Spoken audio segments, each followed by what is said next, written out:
فکرشو بکنید یک کارآفرین به جای اینکه همه محصولاتشو زیر یه اسم بفروشه، تصمیم میگیره نزدیک به 100 تا اسم مختلف و برای 100 تا محصول مختلف بسازه. این کار از نظر خیلی کار عاقلانه نیست، چون هم هزینهش بالاه هم مدیریتش سخته. ولی همین تصمیم یکی از دلایل اصلی موفقیت بزرگترین گروه تولیدی خصوصی ایران شد. چرا؟ تا آخر داستان با من همراه باش تا دلیلش رو برات توضیح بدم.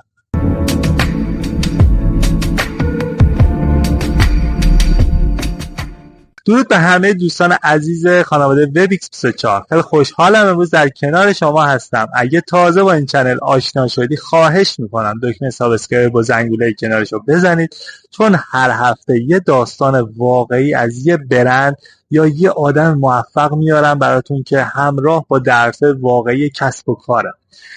و داستان امروز درباره یکی از بزرگترین گروه‌های تولیدی خصوصی ایرانه، گروه صنعتی گلرنگ. شاید اسم گلرنگ به گوشتون نخورده باشه، ولی محصولاتش توی خونتون دارید استفاده میکنید. برندهای مثل اوه، سافلنگ که شاید ندونید همش مال یک گروه هم. این داستان از یک شهر کوچیک توی همدان شروع میشه. بنیانگذار این گروه آقای حاج محمد کریم فضلی بود و آقای فضلی توی 7 اردیبهشت سال 1311 توی شهر توسرکان توی استان همدان به دنیا آمد. پدرش حاج تیمور یه بازرگان شناخته شده و باسواد توی همون منطقه بود و یه مغازه عطاری داشت. آقای حاج فضلی از همون بچگی توی همون عطاری کنار پدرش کار رو یاد گرفت. یعنی کسب و کار براش چیز کتابی و آکادمیک نبود. از همون بچگی با دستاش لمس کرده بود، تجربه کرده بود. مثل خیلی از بچه‌های بازار خودمون که از همون بچگی کنار پدر یا عمو یا داییشون توی مغازه میشینن و کم کم یاد میگیرن چطور جنس بخرن، چطوری با مشتری حرف بزنن و کلی تجربه دیگه به دست بیارن.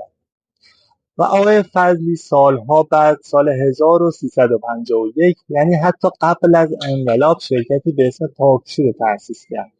اون موقع بازار محصولات شوینده و بهداشتی ایران خیلی شلوغ بود. 10 برند مختلف هر کدوم دنبال سهم خودشون از بازار بودن که سهم بیشتری از فروش رو مال خودشون. آقای فضلی با یه محصول ساده مثل مایع سفید کننده لباس شروع کرد و بعدش یه فیلتر لباسشویی هم به سبد کالایش اضافه کرد و اسمشو گذاشت گلرنگ. از خودتون شاید بپرسید توی اون همه شلوغی برندها مگه میشه یه محصول ساده دیده بشه؟ اگه راستشو بخوای، یه اصل مهم توی دنیای بازاریابی هست که میگه ذهن آدما هر روز غرق حجم زیادی از پیام‌ها و تبلیغاته و فقط چیزهای ساده و مشخص توشون به یاد میمونن. آقای فضلی هم دقیقاً با همین منطق به جای پخش شدن روی 10 تا محصول همزمان، اول روی همین یه محصول تمرکز کرد و شرکت پاکشو کم کم رشد کرد. اوایل دهه 70، یعنی حدود سال 1370، این مجموعه کمتر از 50 نفر پرسنل داشت. همون سال پسرش آقای دکتر مهدی فضلی هم وارد شرکت شد و تولیدش رو گسترش داد و تا اوایل دهه 80 تعداد پرسنل به 500 نفر رسید و تا سال 1388 نزدیک به 3500 نفر توی صنایع مختلف این گروه مشغول به کار بودند. یعنی توی کمتر از 20 سال از یک کارگاه کوچیک به یک مجموعه با هزاران نیروی کار رسیدن. سال 1379 برای پخش و توزیع محصولات شوینده‌شون یه برند جدید ساختن به اسم اوه. یه سال بعدش هم برند سافلن رو برای محصولات مربوط به لباس و پارچه معرفی کردن. شاید بپرسید خب چرا همشون رو زیر همون برند گلرنگ نفروختن؟ جوابش به یه اصل دیگه برمیگرده. هر سال هزاران محصول و برند جدید وارد بازار میشه و برای جا گرفتن توی ذهن و انتخاب مشتری با هم رقابت میکنن. وقتی اینقدر بازار و تجارت شلوغه، اگه یه اسم بخواد همزمان معنی چند تا محصول متفاوت رو بده، هیچ کدومشون توی ذهن مشتری جاگیر نمیشن. مثل یه فروشنده بازار که اگه هم لباس بفروشه، هم لبنیات، هم لوازم خونگی زیر یه تابلو، مشتری نمیدونه این مغازه دقیقا متخصص چیه. ولی اگه هر کدوم از این کارهای مغازه جدا و یه تابلوی مشخص داشته باشه، مشتری سریعتر میفهمه کجا بره، برای چی باید به اون مغازه بره، هدفش از رفتن به اون مغازه و خرید کردنش رو متوجه میشه. آقای فرضی و پسرش دقیقا همین انتخابو کردن و هر محصول جدیدی اسم جدید و مستقل دادن. سال 1382 گروه صنعتی گلرنگ به طور رسمی تأسیس شد. آقای فضلی رئیس هیئت مدیره شد و دکتر مهدی فضلی هم مدیر عامل. و 2 سال بعد یه شرکت دیگه هم برای تولید محصولات شوینده و بهداشتی راه انداختن.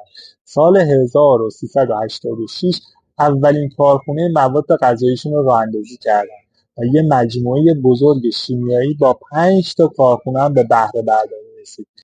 و یه سال بعدش برند اکتیو رو هم برای پخش محصولات جدید ساختن. توی همین سالها یه چیز جالب هم اتفاق افتاد. تبلیغات توی ایران داشت شکل تازه‌ای پیدا می‌کرد. قبلا فقط رادیو و روزنامه بود، بعد تلویزیون اومد و کم کم حتی صنف‌هایی مثل مطب دکترا و دفتر وکلا هم شروع کردن به تبلیغ کردن. هرچی این سر صدای تبلیغاتی بیشتر میشد، داشتن چند تا برند مشخص و جدا از هم بیشتر به نفع گلرنگ تموم میشد، چون هر مشتری دقیقا میدونست کدوم اسم برای کدوم نیازشه.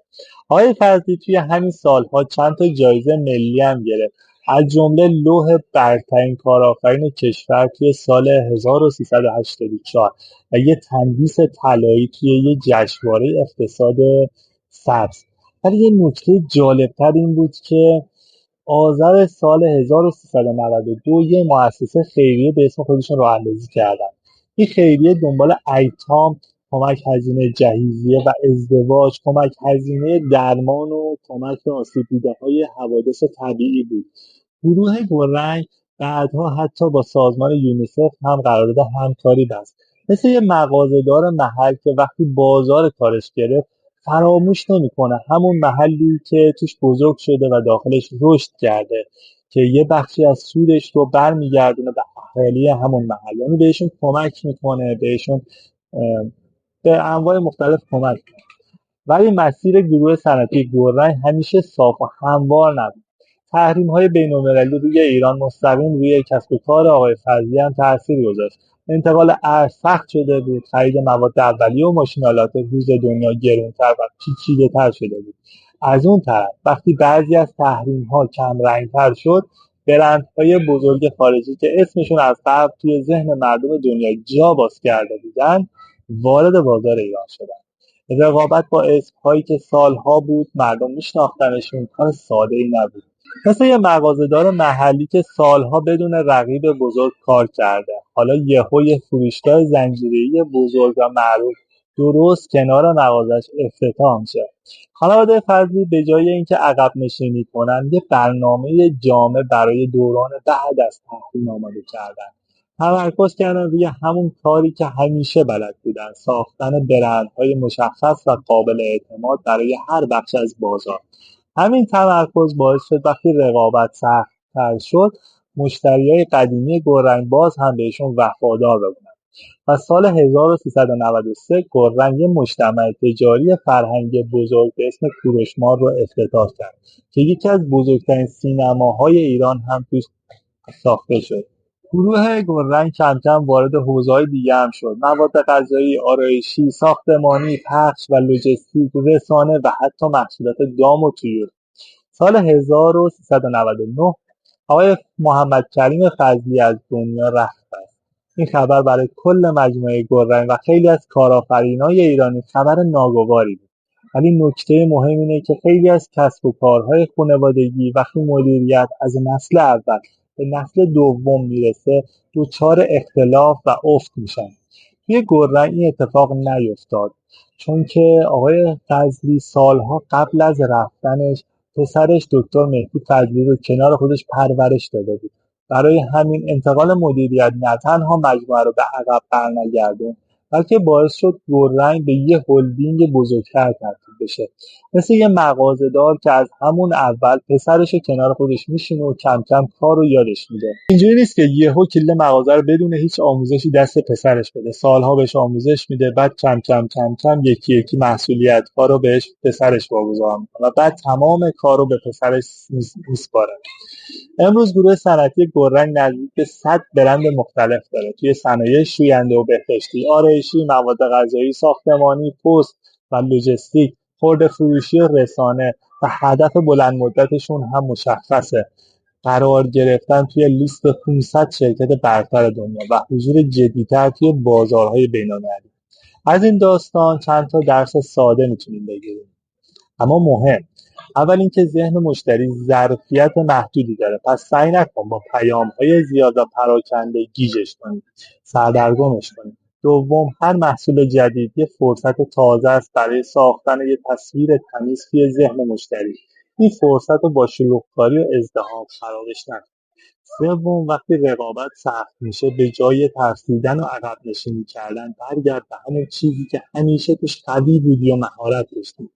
چهارم، اگه کسب و کار خانوادگی داری، نسل بعدی رو خیلی زود کنار خودت بشون و آموزش بده، چون هر نسل نیازهای جدیدتری داره و باید کسب و کارت بروز باشه. اینجوری نباشه که بگی بیا این کلید کل شرکت یا مغازه رو از فردا برو در مغازه و شروع به کار کن. حالا یه چالش براتون دارم.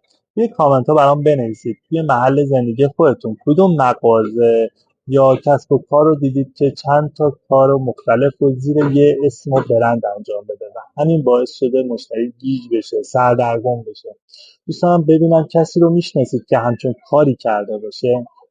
خب دوستان، رسیدیم به آخر داستان. امیدوارم از این داستان خوشتون اومده باشه. ممنونم که تا آخر ویدیو همراه من بودی. این خودش برام خیلی ارزشمنده. اگه از این سبک محتوا خوشتون اومد حتما لایکش کنید تا منم انرژی بگیرم و بفهمم دارم درست پیش میرم. و اگه دور و براتون دوستی دارید که به دنیای کسب و کار علاقه داره، این ویدیو رو حتما براش بفرستید تا خانواده وب24 هر روز بزرگتر بشه. راستی این داستان واقعی بر اساس یکی از اصل‌های کتاب جایگاه یابی نبرد برای ذهن ساخته شده. دفعه قبل با داستان ولوو فصل اول همین کتاب رو براتون تعریف کردیم. اگه اون ویدیو رو ندیدید یا دوست دارید مسیر رو از اول دنبال کنید، پلیلیست مخصوصش رو این بالا براتون گذاشتم که میتونید از همینجا شروع کنید. براتون بهترینا رو آرزو میکنم چون لایق بهترین های. تا ویدیو بعدی شاد و موفق و سلامت باشید.